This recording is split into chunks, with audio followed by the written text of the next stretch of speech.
Okay, so I have been asked by a few people about creating automated emails sequences after someone signs up to your emailing list. You may be able to hear a 2-year-old in the background, so I do apologise for that. But here I'm on the MailChimp. So MailChimp's the provider that I use. The free version when you're first starting out is great, and it's just really simple and straightforward, and it's easy to use. So this is the homepage for MailChimp.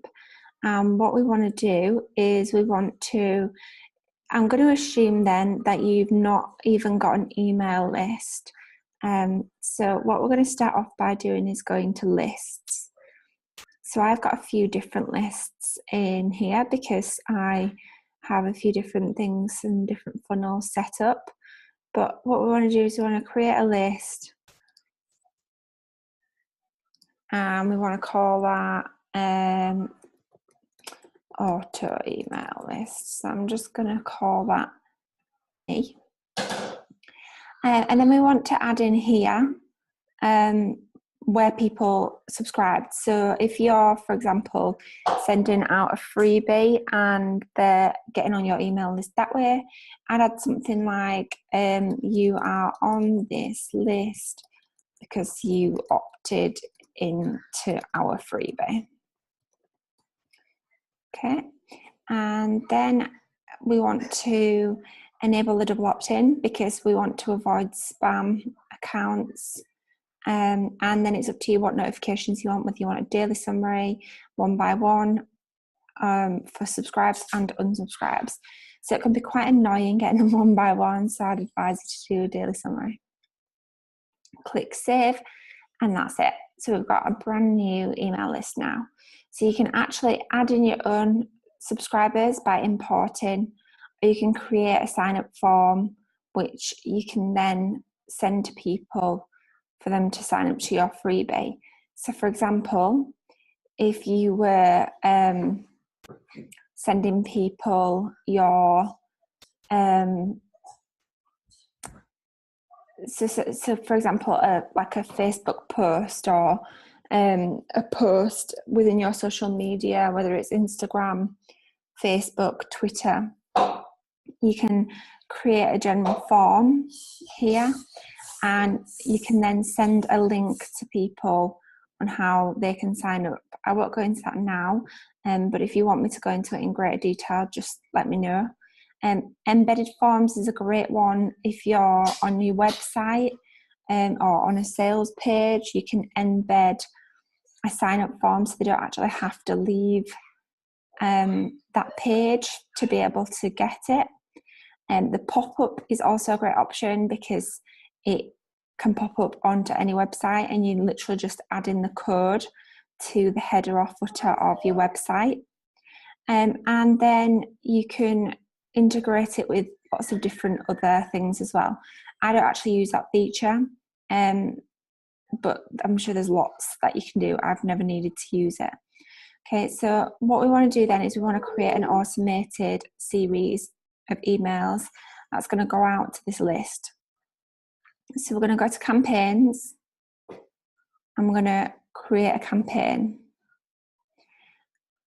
Okay, we're going to create an email and then choose the automated option here. So you can choose to welcome new subscribers. You can choose to send them a happy birthday email if you ask the option of adding the birthdays on the subscriber form.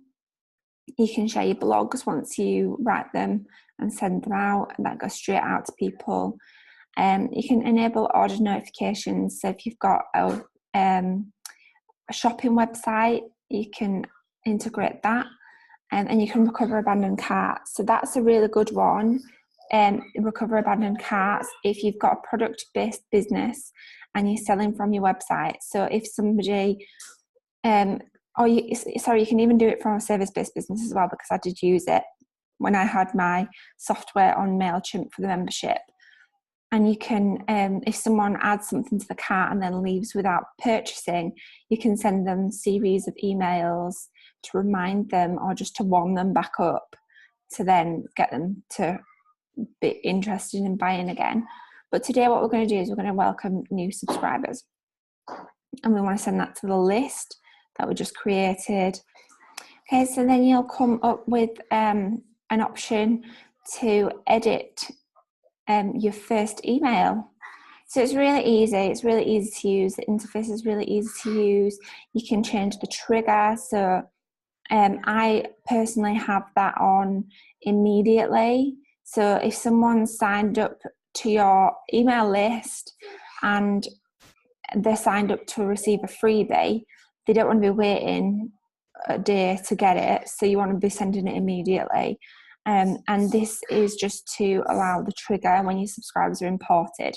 So if you've got people who maybe you're adding them to your Facebook group, for example, and you're giving them the option on the questions upon joining your Facebook group to add the email address, and then you can import them to this email list.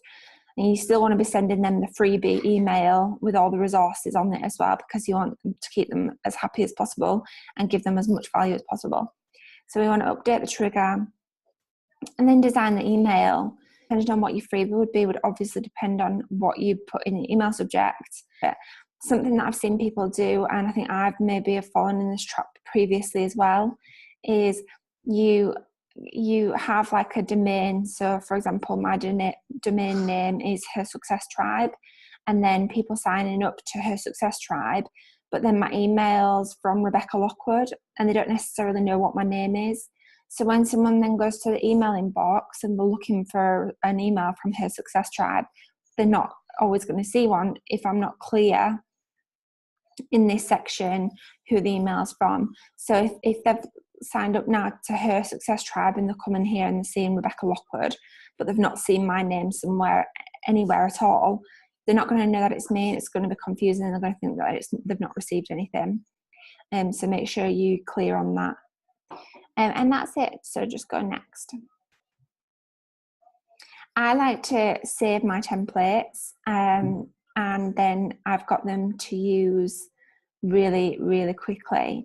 So as you can see, I've got a lot of templates in here, and I think it's really nice to keep them as similar as possible. So you can see that they've all got pink in them, they've all got, you know, my branding colours, they've all got my name in them, or they've got a picture of me in them, or they've got a picture of the business name in them.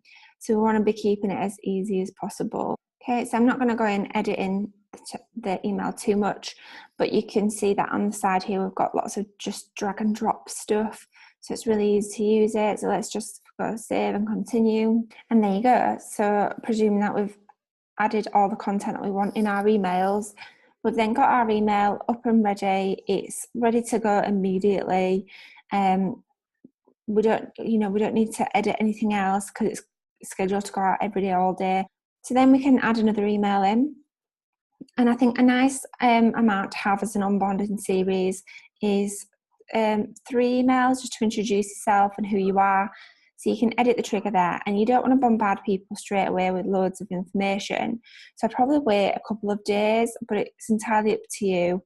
And then you can go in, design the email, edit it as I just showed you before, and you can then add in another email. Again, add the trigger. I'd again wait a couple of more days, update trigger, and then you've got it all. So that goes 2 days after this email. If there's anything that I've not shown you here that you want me to show you, please do feel free to ask. Then if you just click next and start workflow. So that's not giving me the option to start the workflow because I've not edited the emails and the content itself.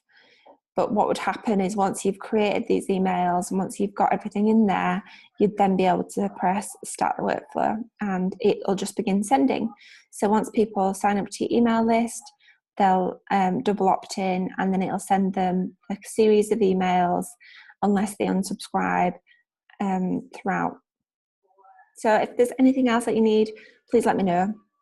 If there's anything that you want me to go into in further detail, feel free to give me a shout.